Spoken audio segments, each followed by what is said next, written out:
We had a lot of signals of the need for diversification in your marketing and your overall go-to-market.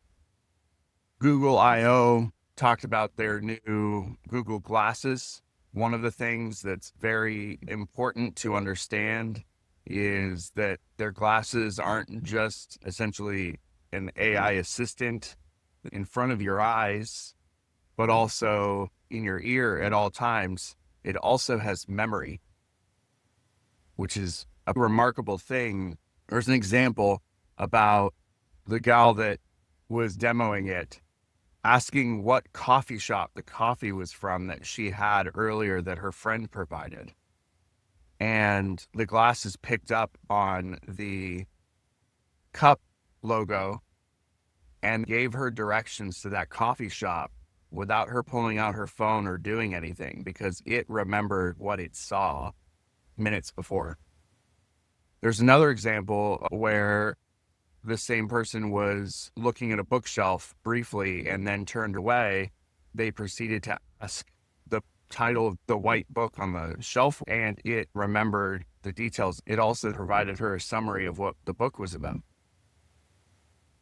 These conversations they're having with these wearables are furthering the reinforcement that the buyer's journey is going to be severely impacted based on things that I've been talking about. I had my own interactions with Facebook's Meta glasses where it told me everything about a potential museum site for the USS Intrepid while I was walking along the bay in New York.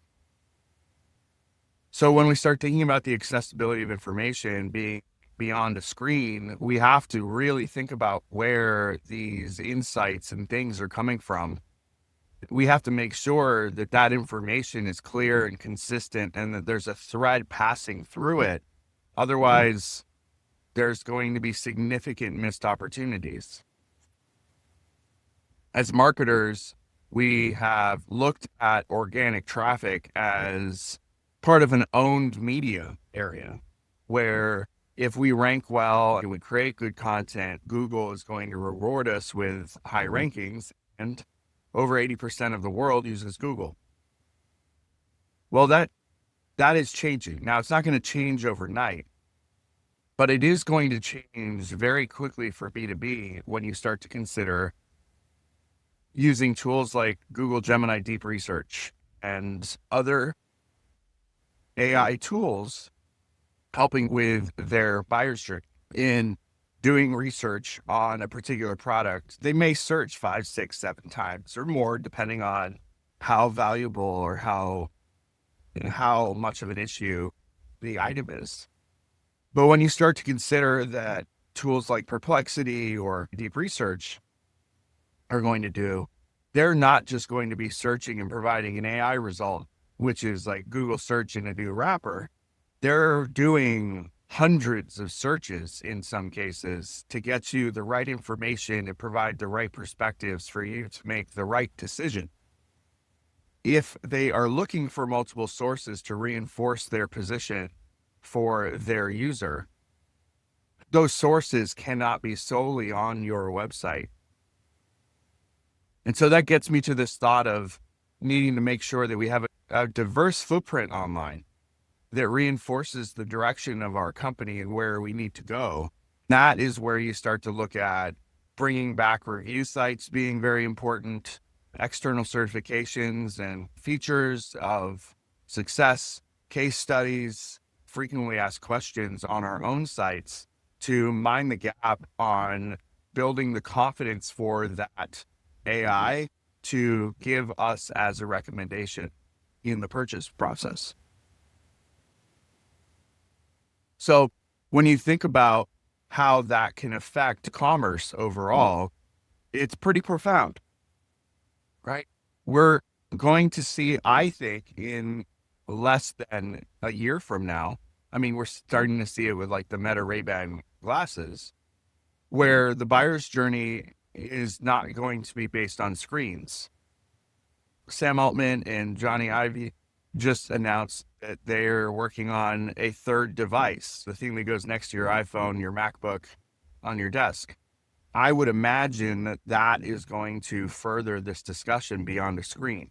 When we think of the way information is consumed and how recommendations are provided, the context of the user is going to become more and more important, which means we have to be very much focused on ensuring that we have the right ICPs and buyer's journeys, like concrete and understood deeply by our company and our marketing. But also, we have to make sure that we are everywhere they would hang out. Everywhere that they would hang out is set intentionally here, because when we look at the different confidence indicators that I imagine we will see with AI tools, you're going to get a footprint, and I can imagine the AI tools are going to be looking for consistency and reinforcement in regards to the approach of them doing their research. I would imagine it emulates a human doing a research paper and trying to find the themes and the irrefutable evidence. Now, all of this being said, we still have to market to humans at the same time. This is where we need to be mindful of the future and prepared, but also make sure that we're mindful for the humans that we have today. The good news is, if we look at a typical Google search, a lot of the indicators of information are going to be very similar to the indicators of information that we would need to reinforce our presence on Google, as much as it would be reinforced for these other AI agents.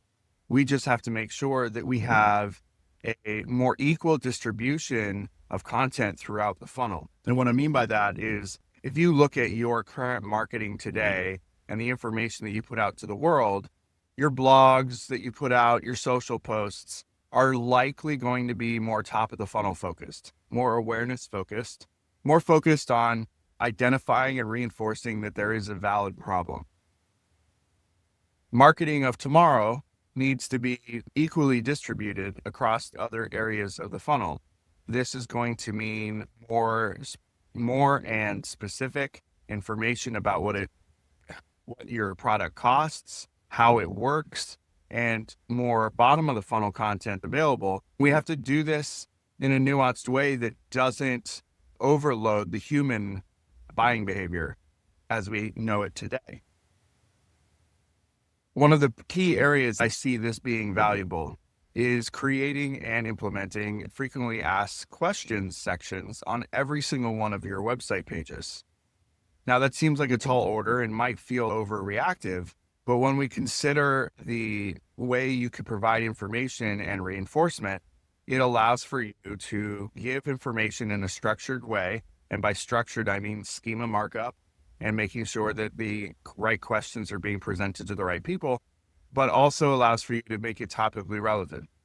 I'm not talking about sending someone to a frequently asked questions page. That is a cop-out. What we need to do is present the information that is the most relevant to the user and the AI agent where they would expect to see it. We've got a process that we are working on right now. If you have a HubSpot website, we can incorporate your knowledge base dynamically into those pages, which will alleviate some of the labor, make it easy to keep up to date, and at the same time give information and relevance to more specific pages. Reach out to us about that if you're interested. This is going to help in a few areas if you start to reinforce a frequently asked questions section on all of your pages. If you have a section that has frequently asked questions, it can be an organized or unorganized list of the common questions that your sales team gets. It could be common questions that your support team gets. Even though some of that content may not be relevant for buyers, it will be relevant for AI agents understanding how things are supported. It will allow the AI agents to connect the dots to reinforce that you have a process and a way of doing things. It also will make it so that the content on each of those pages and each of those websites are more actionable for the bottom of the funnel for folks who typically would be having to talk to sales in order to get that information to come across. And it allows for you also to make sure that you are maintaining a catalog of information that is relevant and helpful to your customers. And in the future, it will become more and more important for your individual, for the AI agents that view the website. You'll be creating structured data for your service offerings so that that information can be shared with customers and agents alike. Now, finally, as we start to think about this more equal distribution of your overall website structure, you need to start thinking about that equal distribution in other areas.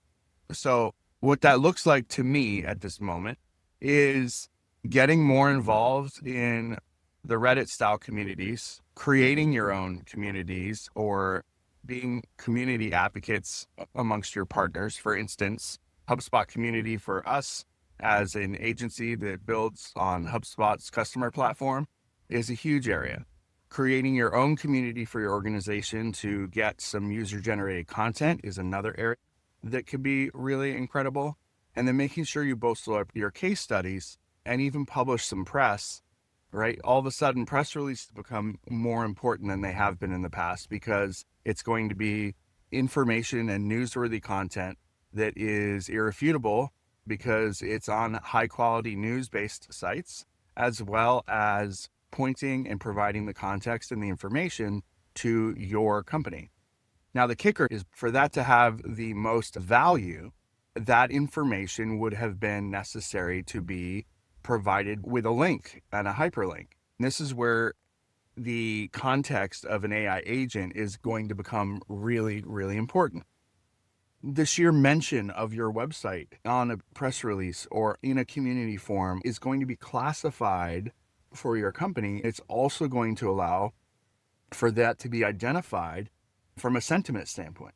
Is this a positive sentiment? Is this helpful information? All of that is going to come together in a valuable package to a prospective human who's looking to make a decision on your product or service. And so while we may take case studies today and put them on our website, I see a future where you take that case study and with your client's permission, publish it as a case study or put a use case out on a community forum and use it as an example, or think of the different ways that you can repurpose and align your content so that the information is easily accessible on these other tools.